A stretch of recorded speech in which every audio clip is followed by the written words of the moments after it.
What up, so it's your girl, let me here back with another reading. All right, this is sun through the houses for our Pisces season. So if you're new, welcome. If you're returning, welcome. Please be sure to like, share, and subscribe to the channel. Definitely would appreciate the love. Okay, leave a comment below should this reading resonate with you. Explaining how that happened, I would love to hear. Make sure you definitely share the content with others that you think would appreciate, and let's get into it. So, you know, it's your girl Lemmy here on Luminescent.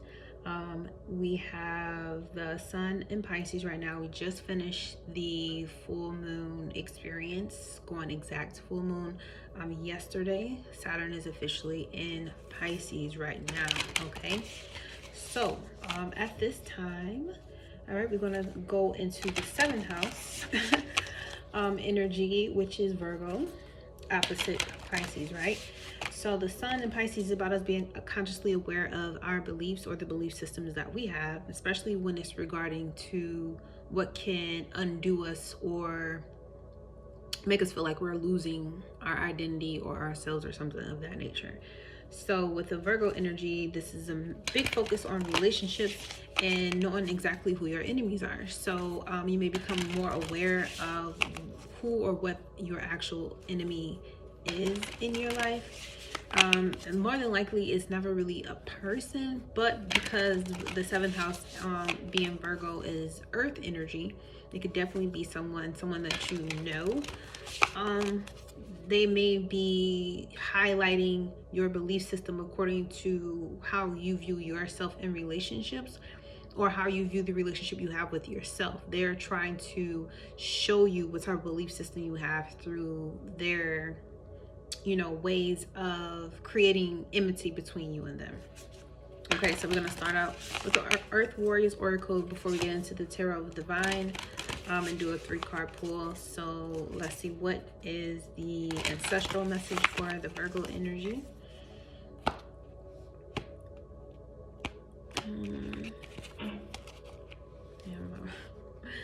That was my speaker that just went off. So we have Child of Light. We got the number 33, and of course 33 is a master number, having to do with mastering the creative energy that you have.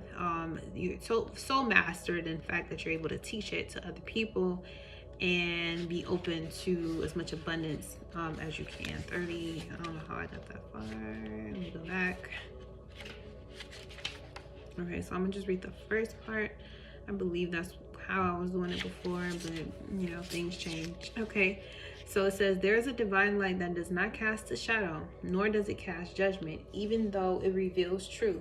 A truth that is sometimes hard to acknowledge and requires that we change our ways. True divine light is healing. It is unifying. It brings hope and illuminates the way. Other sources of light exist on this planet that are not so pure, nor so helpful. Those sources of light may appear stunningly bright, yet in effect create separation and increase ego. You can recognize genuine divine presence not by how dazzling it may appear at first, but by what your devotion to that divine light invokes in your heart and your world.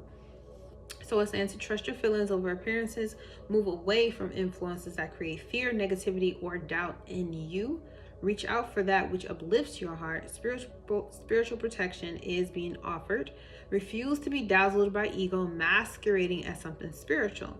Through your prayers and efforts, spiritual light has been accumulating on the inner planes, even though you may not sense that consciously as yet. There will be an intersection of events and circumstances in your physical world through which that light shall pour forth and manifest itself as grace.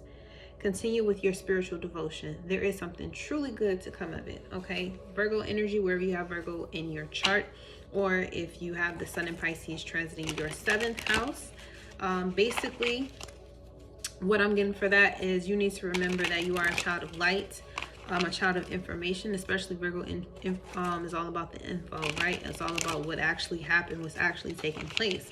However, the message for Virgoing energy is, yes, you are a child of light. Yes, you always have that innate knowing of what to do. Very intuitive, very gifted on all levels. However, be sure to separate yourself from you know, egoic or egocentrism, where they could be showing up as people who are just very egoic, and they try to make you dim your light in a passive way by trying to take up all the room. And another way of that playing out can come across as you just choosing not to live in your truth, you choosing to, you know, dim your light on your own because you're not trying to outshine someone else. And that's not even possible because we all have equal power, so you can't really outshine someone else. Okay, you just shine bright, and you find those who are willing to shine bright with you in their own right, and then you all just shine together, right? So let's see, what 3 cards do we have for Virgo energy becomes to relationship? You have the Ten of Swords in the reverse. Okay, now upright, this definitely indicates a betrayal. I feel like with this Ten of Swords coming out in the reverse, like the way it did, sliding over to the right, there may have been some regret, or yeah, there may be some type of regret, which is basically you haven't really truly accounted for your responsibilities and all the ideas you have actually being physically manifested as of yet. And you may have other people, as you can see in this picture there, somebody's being cut off.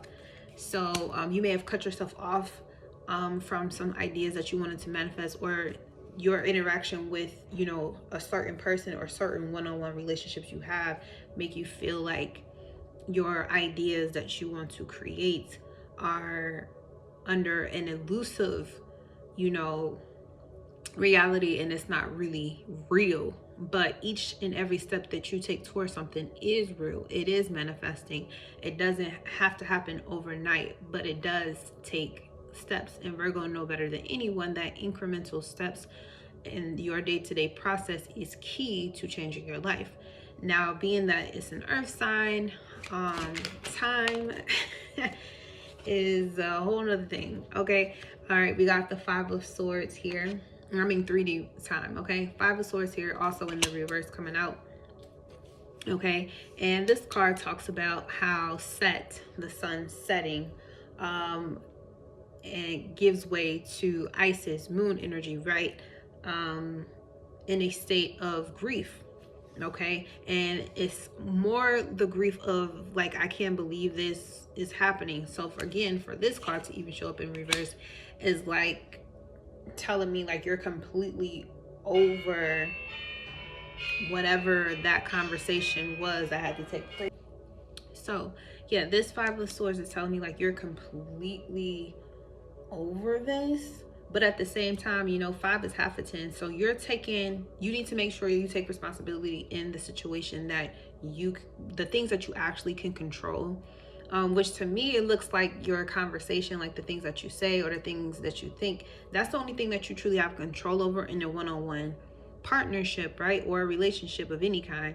So even though you may have been cut off in some form or another when it comes to this Ten of Swords energy, the Five of Swords is saying, okay, just be mindful to always take accountability for the part that you played in aiding the situation to not go in your particular favor. Just for you have to forgive yourself and be responsible for yourself. And anything, the other 5 swords that are not yours, there's no need for you to try to take credit or add that on as a unnecessary weight for you to carry either. Like, that's not your business. That's not, you know, your responsibility to be responsible for what someone else thinks and feels, just you. And maybe this type of dynamic in all of your relationships and how you deal with life in general when it comes to communication, and being very clear on what it is that you want and what you're up against. Like, now you're letting the sun set in a state where you're going to be at peace moving forward, and you're not going to let things like this, you know, build up. You're going to nip it in the bud as soon as you see it and continue to move forward and not look back. Because, you know, with Saturn being opposite your sign, or this sign in general, wherever you have Virgo in your chart, it's time for you to kind of like let loose and just live a little bit more. Okay, let's get one last card for Virgo energy for the sun transiting the 7th house. We got the King of, all these came out in reverse, and I'm looking at the deck and they're upright. So we got the King of Coins at the bottom. So yeah, there may be something that may have been very stable financially that you may be leaving behind, or you're choosing, still trying to decide if you should walk away or if you should hold on to it. However, yeah, it's time for you to, you know, do what's right for you, and talk to your higher self, speak to your, you know, your guides, your ancestors, because there is something that you know intuitively that's going to be better for you, or that's waiting for you to come through. Okay, yeah, there's something that you really feel like you really want to get back to doing that'll put you in a much better space, and it may have to do with you expanding in business, or just expanding in your confidence in yourself, in whatever relationship that's kind of like a blockage into you feeling all of yourself and being comfortable and confident, or having that confidence in all of yourself. That has to be eliminated. Okay, and even though something may feel extremely stable in your life, if it's not giving you life for real, it has to go.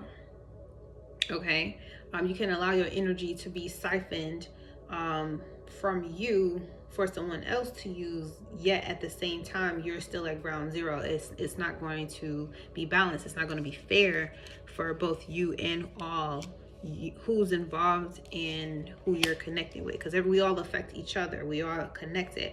So with that being said, yeah, now's the time for you to make a decision that's going to be best for you.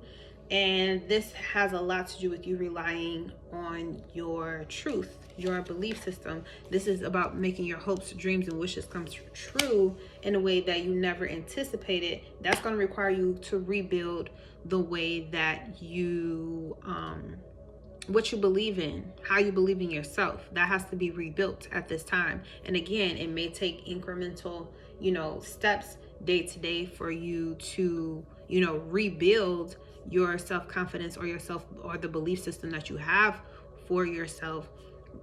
But it can be done.